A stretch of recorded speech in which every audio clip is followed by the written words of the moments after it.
सभी को जय माता दी। कक्षा 12 नामा के मूल तत्व सब्जेक्ट में मैं गिरीश सर आप सभी स्टूडेंट्स का हार्दिक स्वागत करता हूं। आज हम चैप्टर नंबर 5 प्रवेश के अंदर सवाल नंबर 17 देखेंगे बराबर। उसके अंदर हम रेगुलर हमारे जो खाते हैं वो बनाएंगे। पुनः मूल्यांकन खाता, साझेदारों का पूंजी खाता, रोकड़ बैंक और पक्की तलपट बराबर। सबसे पहला कार्य हमारा समायोजन टिक करना। सवाल नंबर 17 देखते हैं।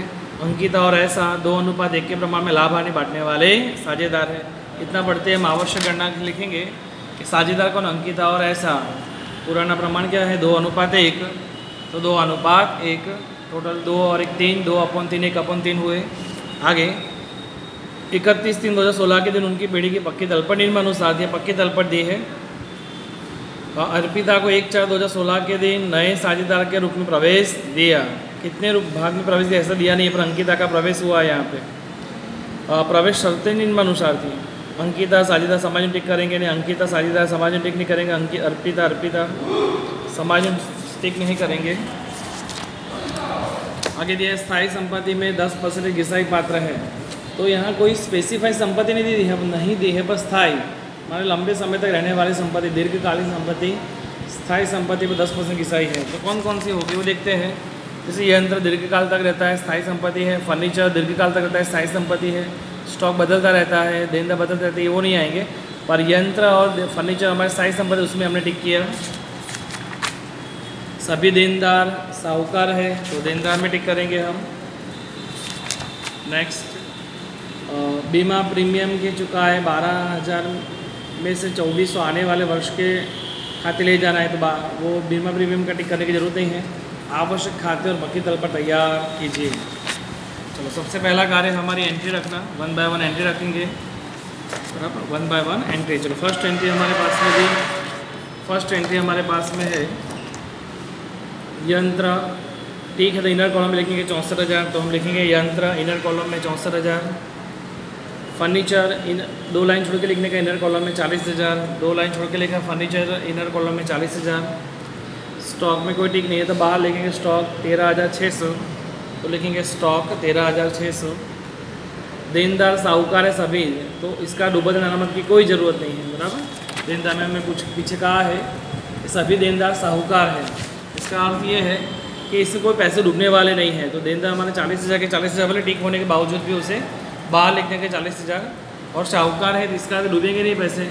नहीं डूबेंगे तो लाभ होगा, तो पुनः मूल्यांकन खाते जमा करेंगे। डूबत अनामत खाते 3200, ये समायोजन की असर हमने दे दी बराबर। आगे रोकड़ बैंक खाता, रोकड़ बैंक खाते में जाएगा। शेष आगे लाए कितना है 26,400, तो यहाँ लिखा हमने 26,400। पूंजी जाएगी, पूंजी खाते के जमा पक्ष में शेष आगे लाए। अंकिता में 64 और 32, तो शेष आगे लाए अंकिता में 64, ऐसा में 32,000। अनामत फंड 16,800 को हम पुराने अनुपात क्या है 2:1 में बांट देंगे। पूंजी खाते जमा में देखेंगे अनामत फंड 2:1 में बांट दिया, 11,200 5600।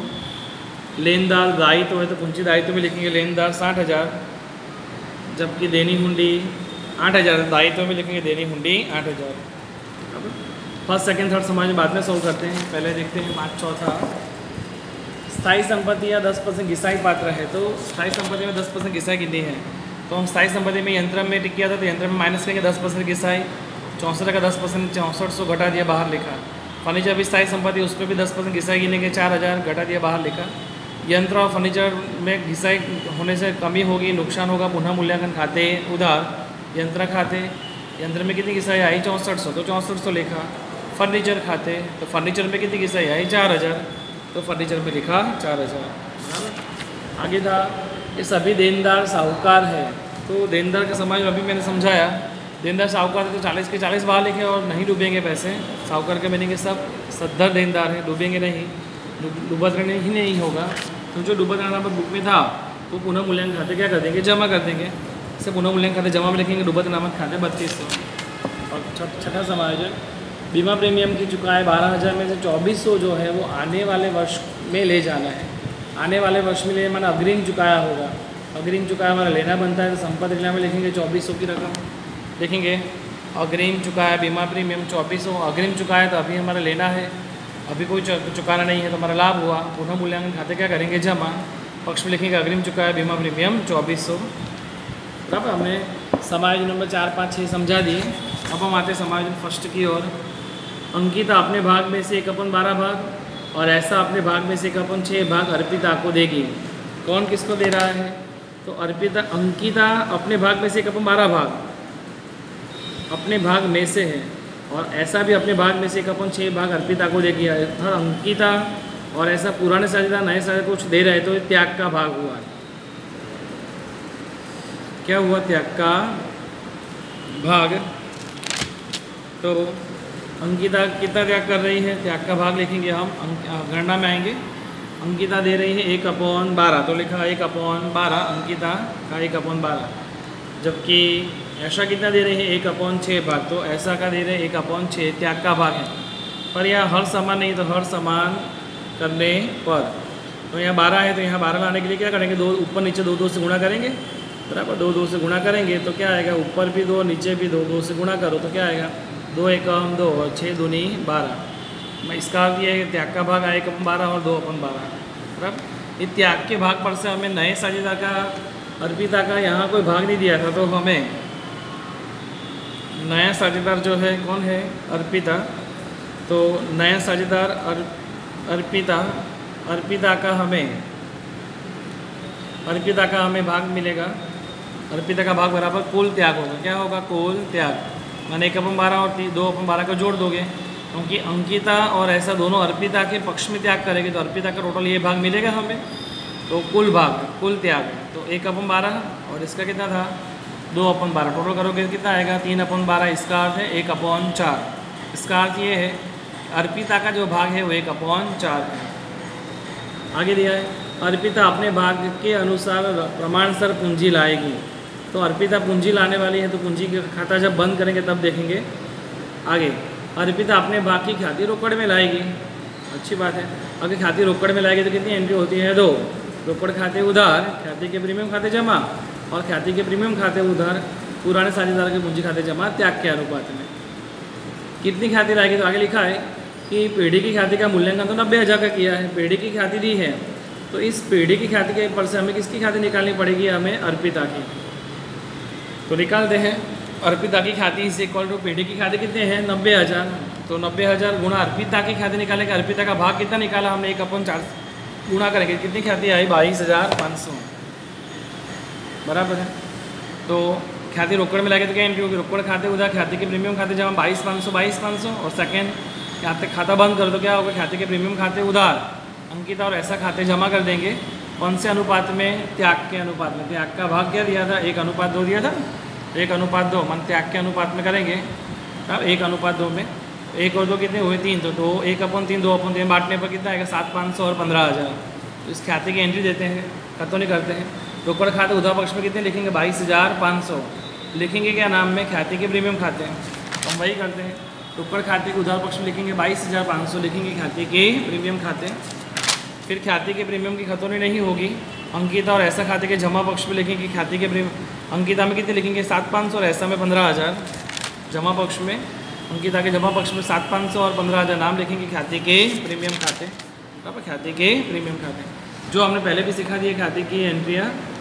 ना यहाँ सेकंड समायोजन अच्छा है कि अर्पिता अपने भाग के अनुसार पूंजी लाएगी। तो अर्पिता का भाग के आधार पर हम पूंजी ज्ञात करेंगे। बराबर, यहाँ पे हमने सभी समायोजन सॉल्व किए। पूंजी का समायोजन पूंजी खाता बंद करते समय देखेंगे।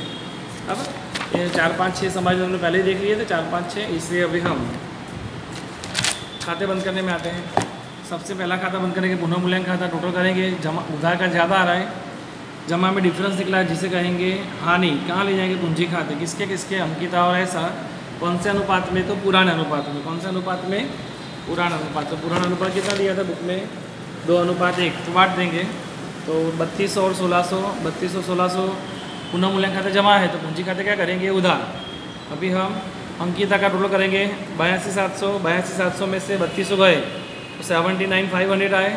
ठीक वैसे ही ऐसा का टोटल करेंगे 52,600 में से 1600 गए तो कितने आए? 51,000। इसका अंकिता और ऐसा का पैसा हमें डिफरेंस मिलेगा पहला। बराबर, तो किसका डिफरेंस मिलेगा? अंकिता और ऐसा का ही डिफरेंस निकला, हमें शेष आगे ले गए। अब ये इन दोनों की अंतिम पूंजी मिली गई हमें। किसकी पूंजी हमें मिल गई? अंकिता और ऐसा की अंतिम पूंजी। अर्पिता की पूंजी हमें ढूंढनी बाकी है। तो उन्होंने कहा है कि अर्पिता अपने भाग के अनुसार पूंजी लाएगी। इसका अर्थ ये है कि ये इनकी जो पूंजी निकली अंकिता और ऐसा की, तो ये इनके भाग अनुसार निकली होगी पूंजी, बराबर। तो देखते हैं हम गणना में अर्पिता की पूंजी की गणना करेंगे। तो अंकिता और ऐसा का पहले शेष भाग निकालेंगे। क्या निकालेंगे? शेष भाग, अंकिता और ऐसा का, क्योंकि दो साझेदारों को दिया है उस पर से हमें निकालनी है इसलिए। तो दो साझेदारों का शेष का भाग, शेष लाभ के भाग का सूत्र क्या था? कुल भाग माइनस नए साझेदार का भाग। कुल भाग कितना है? 1 माइनस नए साझेदार का भाग 1/4। 4 एकम 4, 4 में से गए तो 3/4। इसका अर्थ ये है अंकिता और ऐसा का जो शेष लाभ का भाग आया वो 3/4 आया, बराबर। इस शेष भाग पर से उनकी शेष पूंजी भी मिल जाती है। अंकिता और ऐसा की पूंजी भी मिली यहाँ पे 79,500 और 51,000। तो लिखेंगे हम यहाँ पे अंकिता के पूंजी खाते की अंतिम शेष। किसकी अंतिम शेष? अंकिता के पूंजी खाते की अंतिम शेष कितने निकले? अभी हमने देखा 79,500। तो लिखा हमने 79,500 प्लस वैसे ही ऐसा के पूंजी खाते की अंतिम शेष, तो उसकी कितनी निकली थी? 51,000। तो हमने लिखा एक टोटल कर दिया, तो कुल पूंजी मिली हमें। किसकी कुल पूंजी मिली हमें? अंकिता और ऐसा की।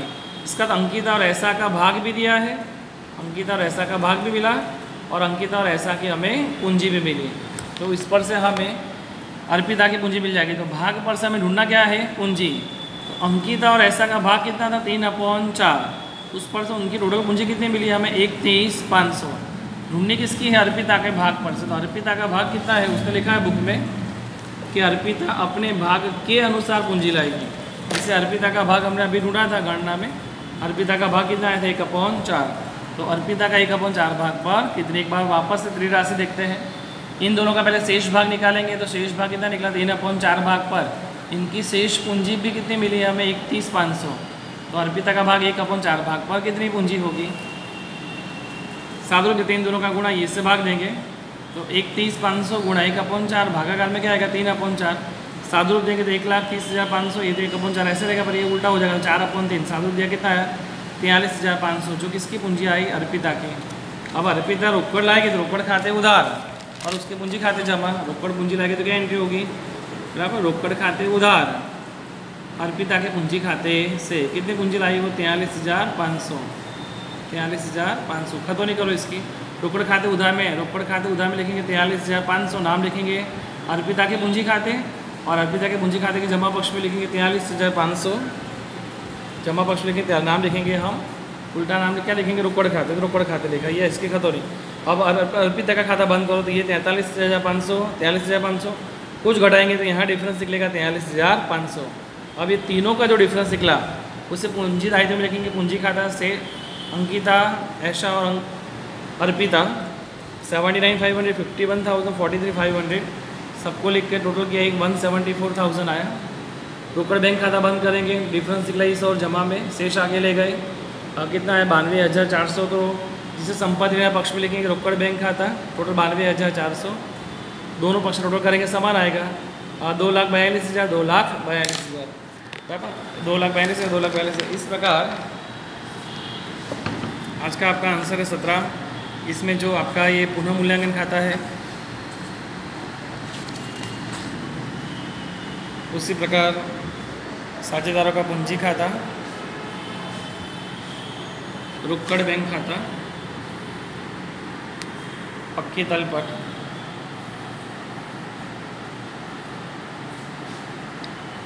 आवश्यक गणना भी खास देखोगे, बहुत अच्छी गणना है, सरल। अर्पिता की पूंजी की गणना की हमने। सभी स्टूडेंट्स आंसर 17 तो सॉल्व करेंगे ही, इसके साथ साथ आप उदाहरण 28 सॉल्व करोगे जो पेज नंबर 195 पर है। उदाहरण 28, बराबर। तो दो सवाल हुए, आंसर 17 और उदाहरण 28।